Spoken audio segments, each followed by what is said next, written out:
हर सितम का जवाब आएगा, देखना इंकलाब आएगा। हर सितम का जवाब आएगा, देखना इंकलाब आएगा। अच्छे दिन का किए थे जो वादा, जो अगली लाइन आ रही है ना, उसको सुनने के बाद आपकी तालियों का शोर दिल्ली तक जाना चाहिए जो मैं मिसरे पढ़ रहा हूं।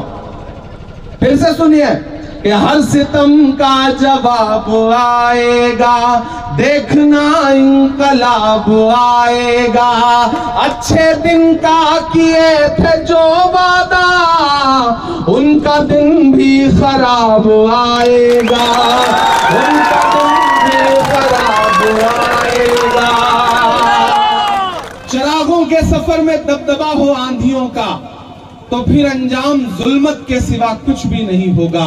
ये दुनिया नफरतों के आखिरी स्टेज पर है, इलाज इसका मोहब्बत के सिवा कुछ भी नहीं होगा। वो हमें तशरीफ ला चुके हैं, मैं उनका इस्तकबाल करता हूं और उनके हमरा बाकी जितने भी हमारे लीडरान साहिबान हैं वो भी तशरीफ फरमा चुके हैं। मैं उन सबका इस्तकबाल। तुम पर जख्म खा के निकले हैं, हाँ मगर मुस्कुरा के निकले हैं। जख्म पर जख्म खा के निकले हैं, हाँ मगर मुस्कुरा के निकले हैं। सर झुकाने का हुक्म जब आया,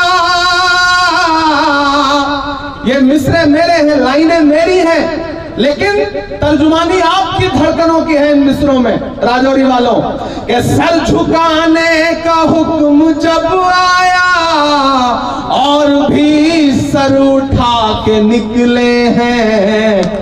नारे हक लगा के निकले हैं, नारे हक लगा के निकले हैं। हर सितम का जवाब आएगा, देखना इंकलाब आएगा। हर सितम का जवाब आएगा, देखना इंकलाब आएगा। अच्छे दिन का किए थे जो वादा, जो अगली लाइन आ रही है ना, उसको सुनने के बाद आपकी तालियों का शोर दिल्ली तक जाना चाहिए जो मैं मिसरे पढ़ रहा हूं। फिर से सुनिए कि हर सितम का जवाब आएगा, देखना इंकलाब आएगा। अच्छे दिन का किए थे जो वादा, उनका दिन भी खराब आएगा, उनका दिन भी खराब आएगा।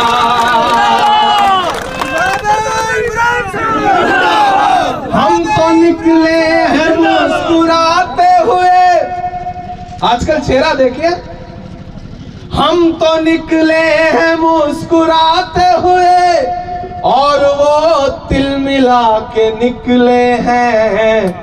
नारे हक लगा के निकले हैं, नारे हक लगा के निकले हैं। भाजपा सिर्फ झूठ बोलती है, सिर्फ झूठ। भारतीय जनता पार्टी का कोई बड़े से बड़ा नेता हो, मुझसे डिबेट कर ले, मैं 100 जगह बताऊंगा कि वो झूठ की बुनियाद पर पूरी पार्टी टिकी हुई है। वो किसी के नहीं है, न एससी के हैं, न एसटी के हैं, न हिंदू के हैं, न मुसलमान के हैं, न सिख के हैं, न ईसाई के हैं। वो सिर्फ चंद उद्योगपति दोस्तों के हैं, इससे ज्यादा कुछ भी नहीं। ये मैं पूरी जिम्मेदारी से कह रहा हूं। इसलिए किसी बहकावे में मत आइए, किसी झांसे में मत आइए। और आप बहुत समझदार और होशियार लोग हैं, आपसे इतना कह रहा हूं कि दुश्मन बहुत शातिर है। उसे लगता है जबकि डायरेक्ट मुकाबले में नहीं जीत पाएंगे तो वो अलग अलग तौर तरीके इस्तेमाल करता है। वो आपको तकसीम करने का तरीका इस्तेमाल करता है। लेकिन याद रखिएगा, कांग्रेस कैंडिडेट को छोड़ करके एक वोट भी इधर उधर देने का मतलब है भाजपा को वोट देना। यह जहन में बिठा लीजिए, क्योंकि बंटने का नुकसान क्या होता है हम उत्तर प्रदेश वाले जानते हैं, दर्द क्या होता है हम जानते हैं। इसलिए आपसे गुजारिश कर रहा हूं कि बटिएगा मत, तकसीम मत होइएगा, मुत्तहिद रहिए, सियासी तौर पर बेदार रहिए। आने वाले दिनों में जम्मू कश्मीर में अलायंस की सरकार बनने जा रही है। इफ्तिखार को जिता करके असेंबली पहुंचाइए। आने वाले दिनों में फिर एक बार आपका शुक्रिया अदा करने आऊंगा।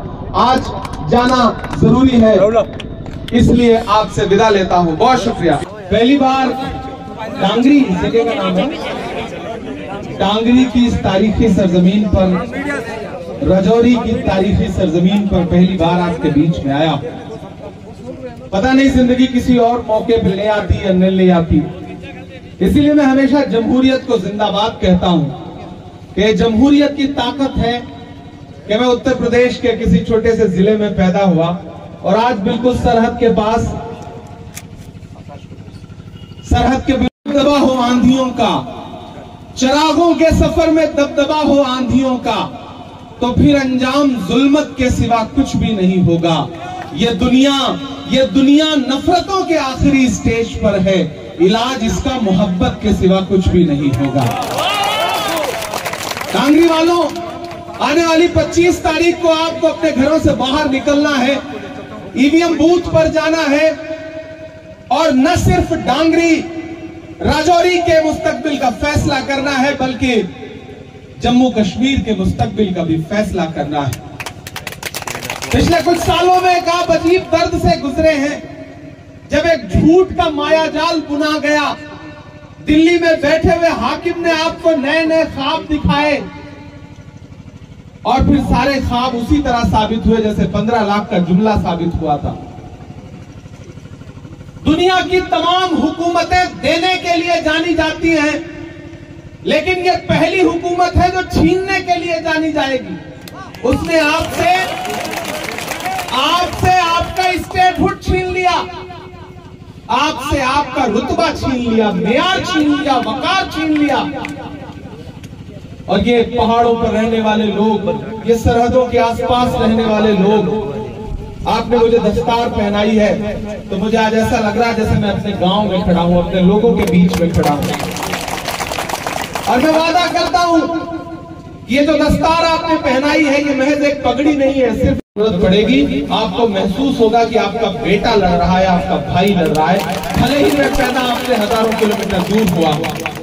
ये इलेक्शन बहुत जरूरी इलेक्शन है और इफ्तिखार अहमद साहब को नुमाइंदा बना करके कांग्रेस पार्टी ने, अलायंस ने आपके बीच में भेजा है।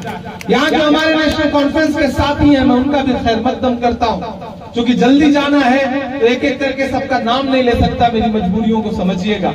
कांग्रेस पार्टी के जो हमारे ओहदेदारान हैं, जो संगठन के साथी हैं, उनका भी खैर मकदम करता हूँ और सबसे ज्यादा आपका खैर मकदम करता हूँ जो इस धूप में, शिद्दत की धूप में, पसीने में यहाँ पर बैठे हुए हैं। पिछले कई घंटे से इंतजार में हम श्रीनगर से उड़े, फिर हमें सुरनकोट में बफियाज में एक सभा करनी थी तो थोड़ा सा देरी हुई, लेकिन आप यहाँ बैठे हैं।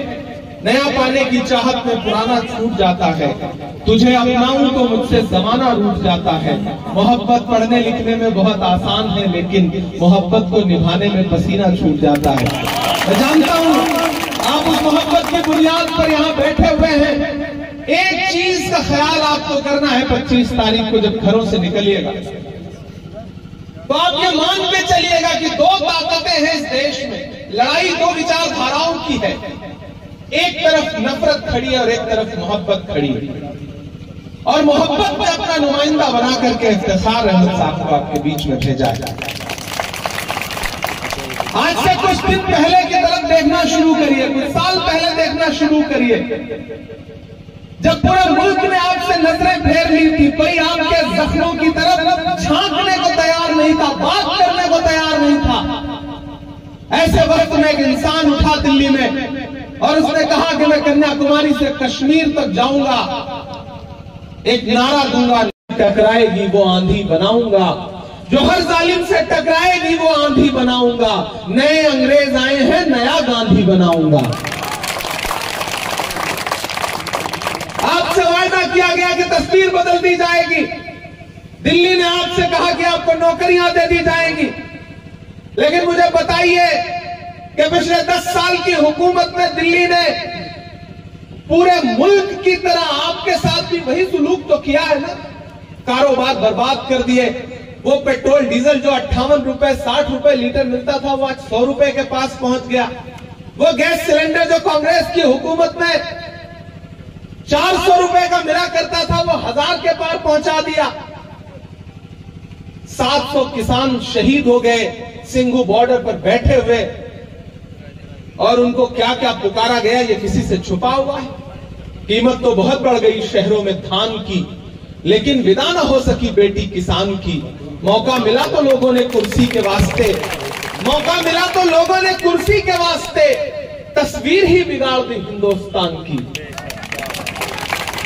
मेरे भाई, मैं भी आपकी तरह के एक परिवार से आता हूं।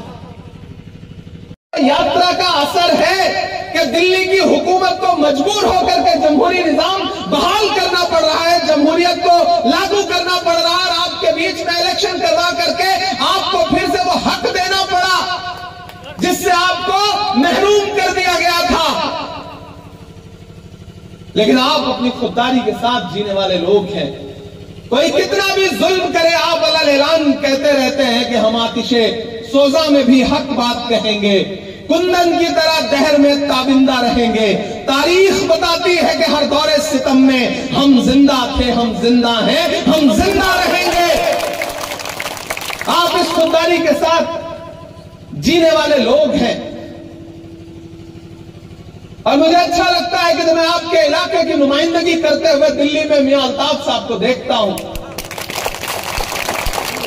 तो इससे यह भी समझ में आता है कि आप जज्बाती तौर पर मजहबी लोग ने सिर्फ आपकी है, उस पर किसी और का हक नहीं है। हम उसे किसी को छीनने नहीं देंगे।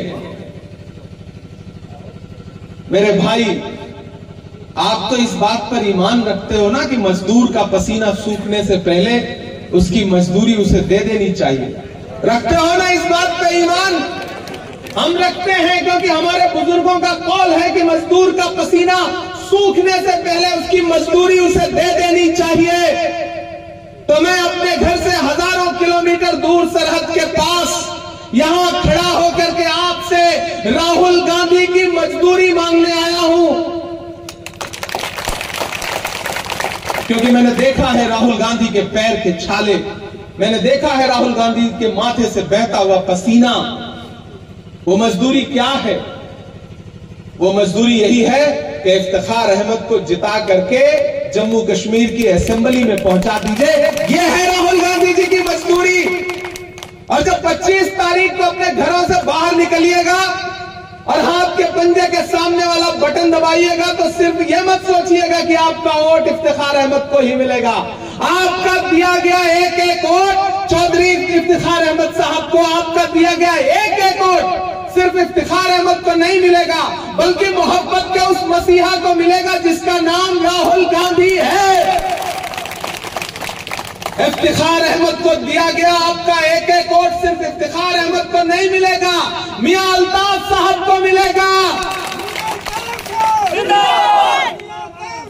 आपका दिया गया एक एक वोट उमर अब्दुल्ला साहब को मिलेगा, और आपका दिया गया एक एक वोट इमरान प्रतापगढ़ी पे आपका पर्सनल एहसान होगा।